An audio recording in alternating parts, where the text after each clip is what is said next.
What's going on, people? I am back with another show and tell. I made a video about a month ago on my Mac JSOC 1911. Um, I was going to get the Night Stalker and the Raider, and Tisas had announced some recalls, so I'm gonna wait on those two. But what I did is I ended up getting a Tisas Devil Ray, and it's clear, nothing in there for you safety sallies. So this is a commander length. I did a couple of things to it, and there's going to be more things that I'm going to have done to it. So just for verification, you know, Tisas is, I don't think they're claiming this, but they do not have MIM parts in their 1911. So I did tear this all down and did confirm that all of their internals are tool steel, even the slide stop, slide release, plunger tube, ambi safeties, hammer strut. It is all tool steel. There's no MIM or casting marks or anything on it. So a couple things that I did to this is I put a 10/8 performance flat trigger, same thing I did in the JSOC. I replaced the grip screws. No reason for that. I did add the 1911 grip tape for the front strap, since this does not have front strap checkering. And like I do with most 1911s, I replaced the plunger spring with a Wolf power spring. So you can hear that, very positive. It wasn't bad from factory, but I like a very positive ambi safety or single-sided safety. And this, as you can see, is a bobtail. I really like this. I've never owned a bobtailed 1911, and it is extremely comfortable in my hand. I have 2XL size hands, so this little cut down here, it just fits amazing in my hand.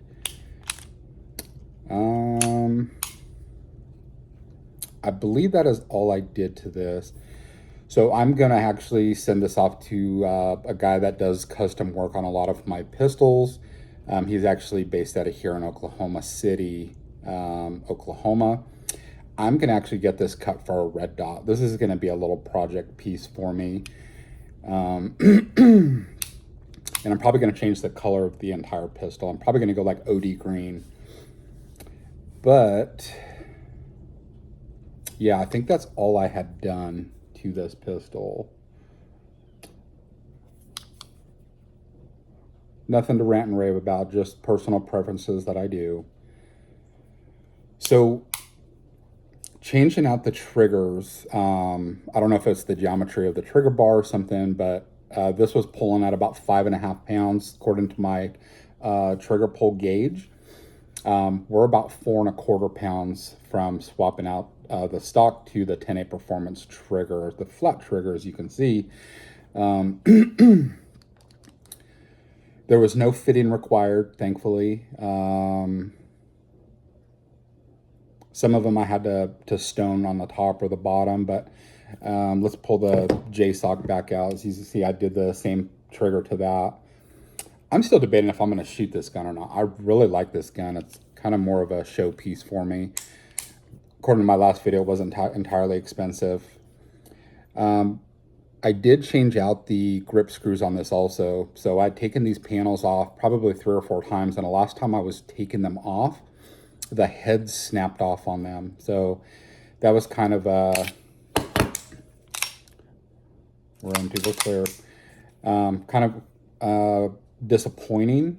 But anyway, my buddy had a very small tap and die set, and we just drilled them out, and I replaced the screw heads also on this. But anyway, you guys seen this in my last video. So I really wanted to get the Stingray version of this. I'm impartial to aluminum lowers on a 1911. I just feel like the life expectancy is going to be as grand as a full steel frame. I could be wrong, but coming up through the years, learning more and more about 1911s, watching a lot of 1911 videos on gunsmiths. A lot of them kind of steer away from aluminum frame or scandium. Frame. But I really like the look of the Stingray. I like the two-tone look, and I really like the slide cuts that are in the rear. There's none on the front on the Stingray, but the Devil Ray here does.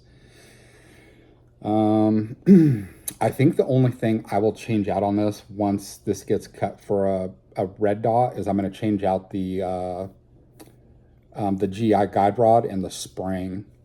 Probably going to play with a couple of different ways depending on. So this is, I would really like your feedback on this. So I want to know what red dot y'all would like to see on this Devil Ray. I was thinking of an EPS carry. I'm not going to go a Trijicon RMR. I don't want to put an optic on there that costs more than the gun. By the way, this was $4.99. But I would like to stick with some Hollow Sun, and I'm really leaning towards the EPS carry on this. If you'd like to see something else on there, or make some suggestions or some thoughts, please leave it in the comments. I like to tinker with things and just kind of build out weird, crazy setup. So it doesn't necessarily have to be a high-end red dot. I know I recently started running Swamp Fox. Riton. I've run a Riton. I think it's a TAC 3 or something on one of my Canex MC9s that I just love carrying. It's so small. And I've dropped this gun on accident, a few times. It gets banged up on stuff, and the red dot's still there. It hasn't been knocked off 0 or anything. But anyway, lighting might not be the greatest. I'm sitting next to a window here, trying to get that reflection. It's a very clean pistol.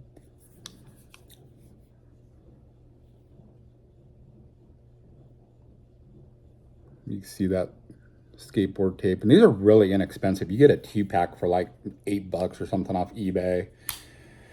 But the Wolf Power Spring, I think, was like $3.95. But anyway, I just wanted to do a quick show and tell. Pick up another 1911. It is going to get cut. But yeah, let me know what kind of red dot you'd like to see on a 1911. The majority of 1911s that I've seen online looks like they're running RMRs. And like I said, I don't want to run an RMR Trijicon on a pistol that costs more than an actual pistol. Nothing wrong with that, just personal preference. Not dogging on Trijicon. I've run their optics also. So anyway, let me know what y'all think.